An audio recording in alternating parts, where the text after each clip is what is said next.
Welcome back to the course on plasma physics and applications. In the last module, we have reviewed observational data collected with telescopes over 2 centuries and recently with satellites that demonstrate an amazing dynamics of the magnetic fields in the Sun.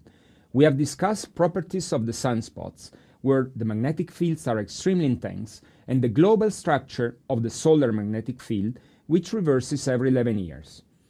In the course of this lecture, I will describe how a magnetic hydrodynamic dynamo, which converts energy of the plasma flow into magnetic energy, is at the origin of these fields. I will use the plasma physics tools that you have learned so far, and I will focus on the main physics issues by skipping the complicated details. The generation of magnetic fields in astrophysics is an old question. In 1919, Larmor asked in a brief communication the following question: how could a rotating body, such as the Sun, become a magnet? The answer to this question could be a dynamo process in which the magnetic field is generated by the inductive action of a conducting fluid. In essence, the mechanical energy of the flow can be converted into magnetic energy by stretching and twisting the magnetic field lines. Before going into the details of plasma physics, let's consider a simple mechanical dynamo, as the one that is shown here, called homopolar disk dynamo. Let's consider a copper disk that rotates at an angular velocity omega.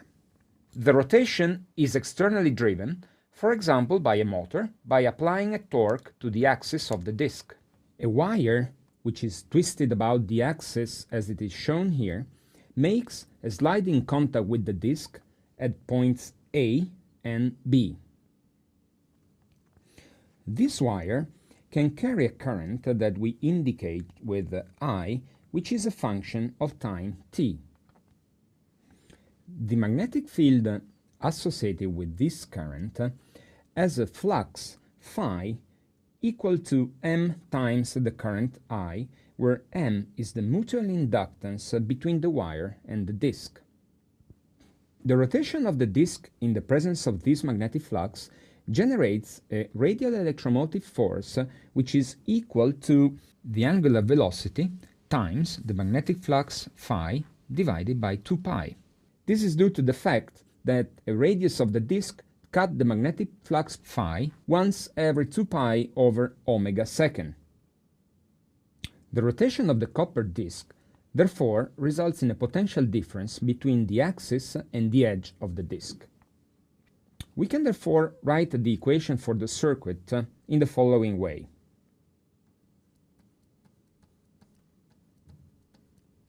Where L is the self-inductance and R is the resistance of the circuit. We can find the solution for this equation as follows.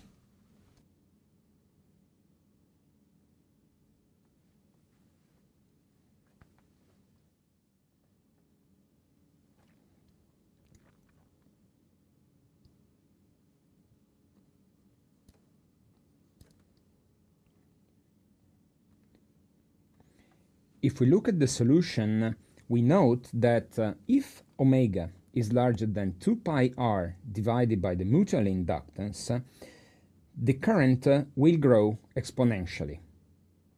This provides flux amplification and therefore dynamo action. We also note that if we now spin the disk in the opposite direction such that omega now is negative, no dynamo is possible since an initial current will be damped. In this simple mechanical dynamo example, the success of the dynamo depends on the built-in axial asymmetry of the system, which in this case is provided by the contorted shape that the wire that carries the electron, in this case this would be the equivalent of the plasma flow, is winded around the axis of our system. This is a kind of a trouble in observations for astrophysical objects, since in general they possess a very good symmetry. Somehow, this suggests that in such bodies a dynamo process must be linked to some asymmetries of their internal motion. This is very far from obvious how this is going to happen. There is absolutely no guarantee that in a spherical rotating object, such as for example the Sun, the fluid plasma motion can drive a suitably contorted flow to provide a dynamo effect. These observations that we have just made were put on a solid ground by a few theorems on the dynamo action. The results of some of these theorems are recalled here without going into the demonstrations. For example, in Cartesian coordinate x, y, z, no field independent of the coordinate z that vanish at infinity can be maintained by a dynamo action. This is telling us that it is impossible to generate a two-dimensional dynamo field. A consequence of this theorem is that in a toroidal system, a purely toroidal flow cannot maintain a dynamo. Probably the most important of all dynamo theorems is the Cowling anti-dynamo theory. That states that an axisymmetric magnetic field vanishing at infinity cannot be maintained by a dynamo action. A consequence is that dynamos with a high degree of symmetry do not work. In particular, we cannot achieve a stationary axisymmetric dynamo, a stationary centrally symmetric dynamo, or dynamos whose velocity field is restricted to a plane. The result is that a successful dynamo has to be complicated, and so it will be its analysis. Now let's come back to the Sun and let's try to answer the following question. How the plasma flows in the Sun? Is the plasma flow sufficiently contorted such that a dynamo action can take place? Let's start from the observations of the rotation of the solar surface. We know that the Sun rotates and the equator of the Sun rotates in approximately 25 days. If we move to larger latitude towards the North Pole of the Sun, we can observe that the surface of the Sun does not rotate as a solid body. It spins differentially. The Sun rotates faster at the equator than at its poles. While the equator needs approximately 25 days for a full revolution, the regions near the poles will need about 31 days. This observation shouldn't come as a surprise, since the Sun is not a solid body like Earth, but is instead a huge sphere of plasma, and different parts of it can rotate at different speeds. Now, what about the rotation inside the Sun? We cannot directly look through the surface of the Sun, since the plasma is opaque, except for a thin layer, which is the photosphere. For this reason, the rotation in the interior has remained a mystery until the recent development of the helioseismography. These consist in measuring the properties of acoustic waves, which propagate, are reflected and refracted due to the variation of the material where they propagate. The analysis of the Mohs structures and the frequency of the waves allows to determine how the rotation varies within the depth of the Sun. The most recent observations from helioseismic data are shown in this figure, which display the toroidal rotation frequency as a function of the radius for different latitude. The 0 degree corresponds to the Sun equator. We observe that in the inner part of the Sun, for r approximately smaller than 0.7 r naught, the Sun rotates as a rigid body at a speed between the polar and the equatorial surface speeds. The transition to a constant rotation rate happens in a very narrow region of thickness 4% of the Sun radius, which is called the tachocline. In this region, the toroidal plasma flow is extremely sheared, since the changes happen in a very narrow region, and this differential rotation can have important consequences for the magnetic field generation, as we will see later. Recently, helioseismography have revealed the presence of flow along the meridian lines from the equator towards the pole at the sun's surface and from the poles towards the equator below the surface. This is the so-called meridional circulation. Near to the surface, the flow from the equator to the North Pole is of the order of 20 meters per second. Slightly deeper in the Sun, the return flow from the North Pole toward the equator is much slower, with a speed of the order between 1 to 2 meters per second. It is interesting to note that this low flow return would carry material from mid-latitudes to the equator in about 11 years, which is an important number in solar cycle. So far, we have seen that the plasma in the Sun is characterized by the presence of magnetic fields and plasma flows. How can we describe it? The key equation to describe the dynamics of magnetic fields in a plasma is the induction equation of the magnetohydrodynamics, which is shown here. In this equation, B represents the magnetic field, V is the plasma flow,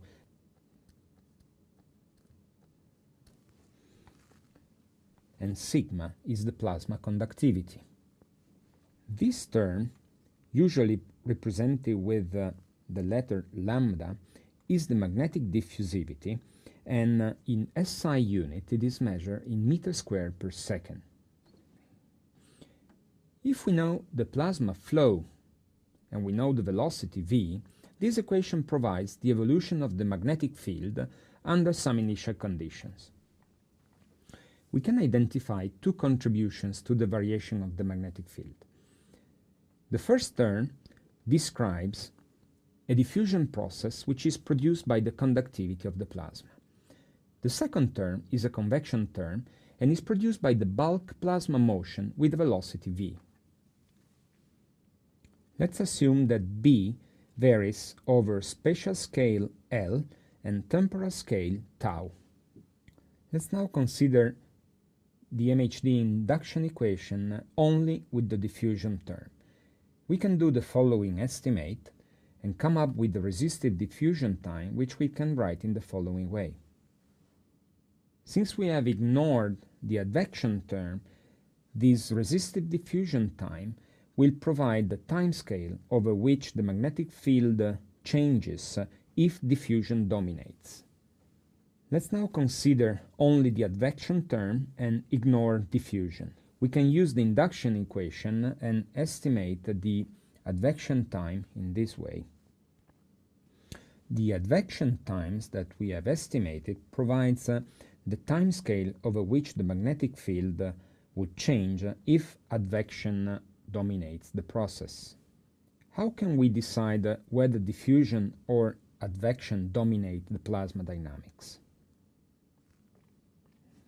We can take the ratio of the two times and use the expression that we have just computed, and we come up with the following. This formula defines the magnetic Reynolds number, which is an I-dimensional number, usually indicated with a capital Rm.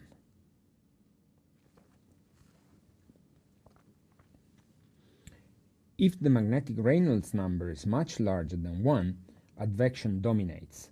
In the opposite limit, if the magnetic Reynolds number is much smaller than 1, then diffusion dominates. As we will see in the following, in astrophysical plasmas, typically the magnetic Reynolds number is much larger than 1, while in laboratory experiment it is usually small, typically of the order of 10 or 50. Let's now evaluate the magnetic Reynolds number for solar plasmas. In order to do that, we need to recall the value of the vacuum permeability in SI units. To do that, we need also to recall the expression of the plasma conductivity that you have derived in the previous module, which is written in this way, and which involves the estimate of the electron-ion collision frequency. We can now recall that the plasma conductivity is the inverse of the plasma resistivity, and for the plasma resistivity we can use a very useful formula in SI unit as follows. This formula involves the Coulomb logarithm with a value usually between 15 and 25, the effective Z of the plasma that we assume equal to 1 by taking a hydrogen plasma, and the electron temperature, which in this formula is expressed in electron volts. Let's now estimate the plasma resistivity using the temperature that we have computed previously, which is of the order of 1.5 10 to the 7 Kelvin degrees. We recall that 1 electron volt is equivalent approximately to 11,000 Kelvin degrees, and we can take a temperature of the order of 1 kilo electron volt. Let's plug this number into the formula. We end up with the resistivity of the order of 6 10 to the minus 8 ohms meter. We can observe that an hydrogen plasma at a temperature of approximately 1 kilo electron volt has about the same order of magnitude of the resistivity in copper. Now, in order to compute the magnetic Reynolds number, we have to assume a typical scale length and a typical velocity.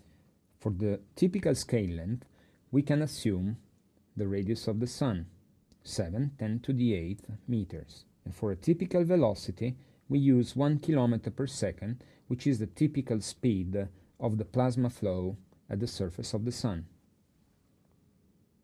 If we now plug these numbers into the formula for the magnetic Reynolds number, we end up with a value of 10 to the 12, which is much larger than 1, telling us that in the Sun the advection dominates the plasma dynamics.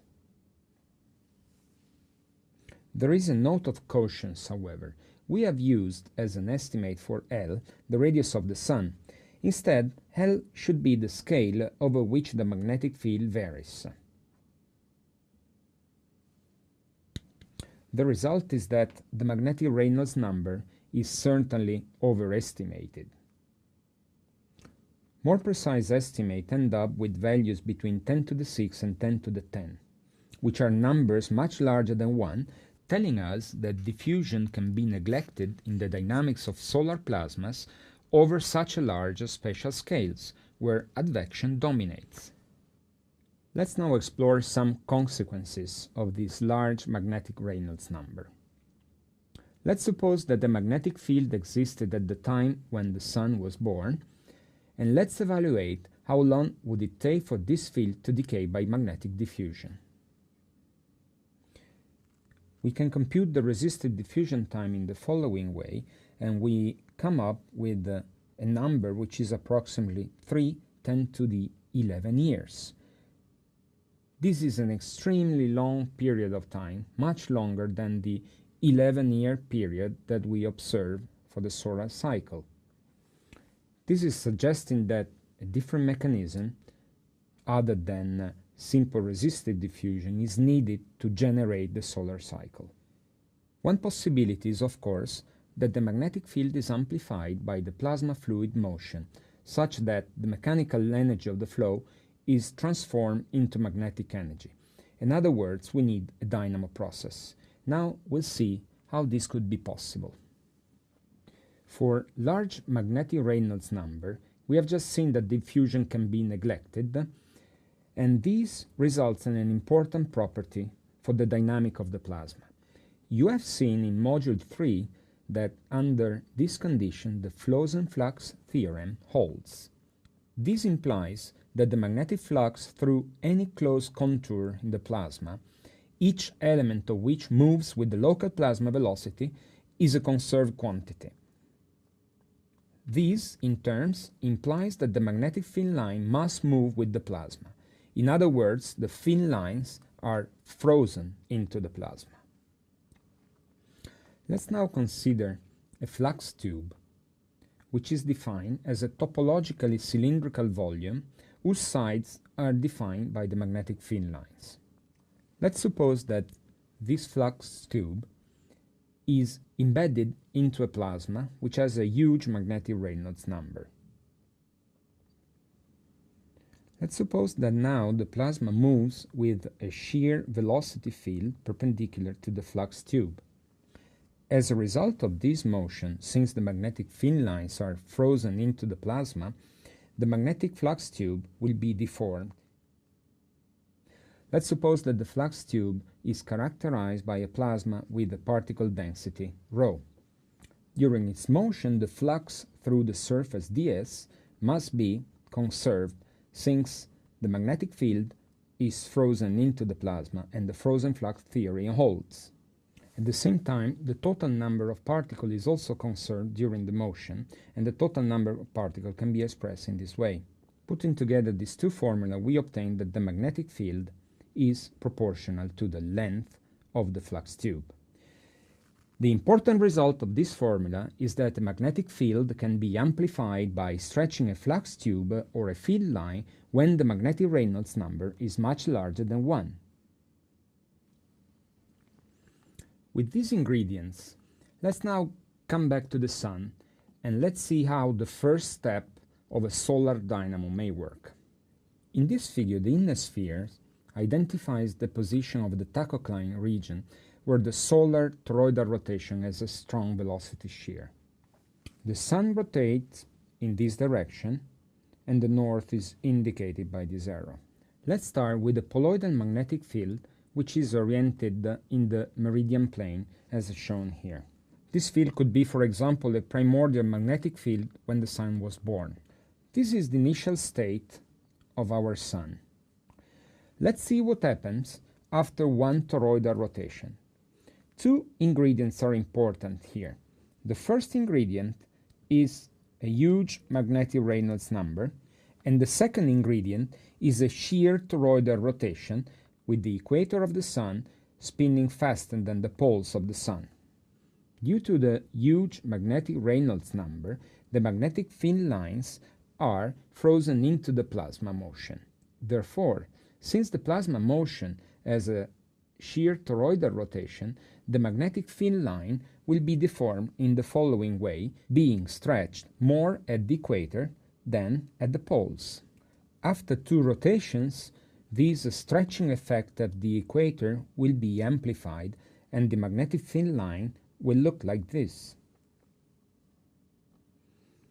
The process will go on, and after 3 rotations, the magnetic field line may look like this one. After many rotations, the magnetic field lines will look like this one, where the original poloidal magnetic field is now transformed in a magnetic field line which is almost completely toroidal near the equator. So the first result of this process is that a toroidal magnetic field is generated from a poloidal one. The second important result is obtained by observing that the original magnetic field line has been stretched by the shear flow in the plasma. As a consequence, the magnetic field is amplified due to the frozen flux theorem. This effect of toroidal magnetic field generation from a poloidal magnetic field and the subsequent intensification of the toroidal magnetic field is usually referred to as the omega effect. And this is a well-established process in the solar dynamo physics. Now, to complete the cycle, we need a mechanism that allows to convert a toroidal magnetic field into a poloidal one. This mechanism is less clear, and one possible solution is the so-called alpha effect. The main idea of the alpha effect was originated by Parker in 1955. The main idea is that a turbulent flow, which has particular features, can twist a toroidal field line into a poloidal one. For example, if you have a convection of plasma in a rotating frame, this can generate turbulence, which is characterized by a non-zero fluid helicity. The turbulent flow can look like corkscrew vortices with an unequal number of right-handed vortices and left-handed vortices. Let's now consider a magnetic field line that is immersed in a plasma that exhibits such a complex cyclonic flow. These vortices can simply lift the magnetic field line up and twist it. In the contact point, where now two oppositely directed magnetic field line touches, magnetic reconnection can happen. We will talk in details about magnetic reconnection in the next module. But for now, just keep in mind that reconnection allows magnetic field lines to break and change their topology. The magnetic field loop can eventually detach from the original field line. Let's now consider an equatorial magnetic field line which is almost completely toroidal. If many of these detached loops are produced, by averaging over many cyclonic events, turbulent events, these can lead to the production of a large-scale poloidal field.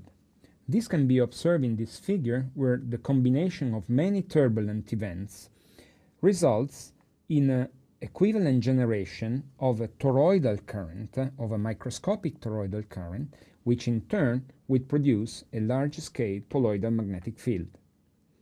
This mechanism has been formalized in the mean field electrodynamics. An alternative and similar mechanism to transform a toroidal magnetic field back into a poloidal magnetic field is the Babcock-Layton mechanism. It was originally developed in the 1960s, but for a long time it was obscured by the success of the mean field electrodynamics and the alpha effect.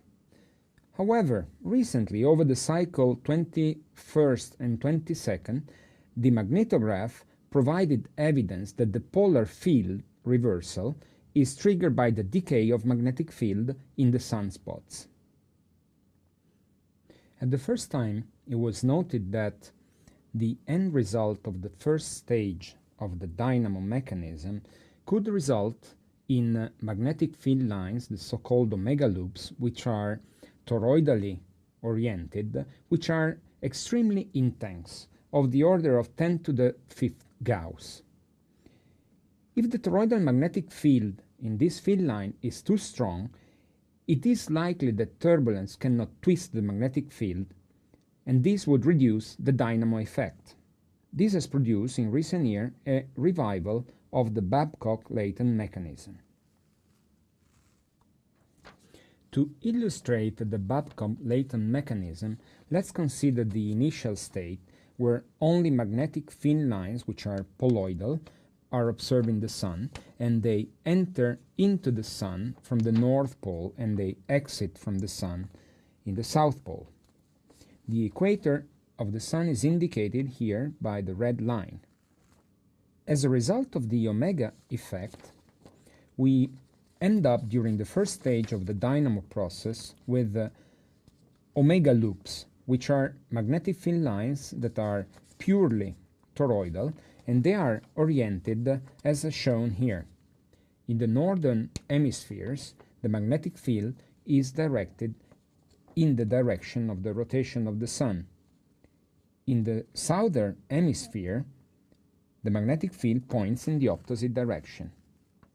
As a result of the stretching of the magnetic field lines, intense magnetic fields can be generated. This gives rise to a buoyancy force that we will describe in more details in the next module.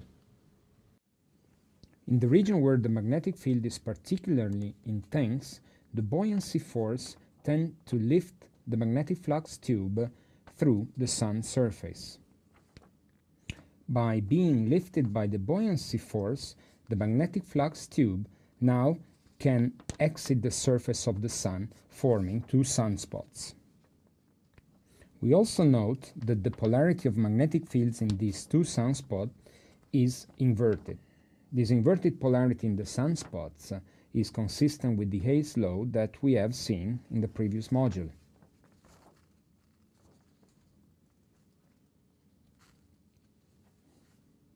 Under the effect of the upward motion of the flux tube and the Coriolis force, the sunspot that is following will experience a drift towards the pole.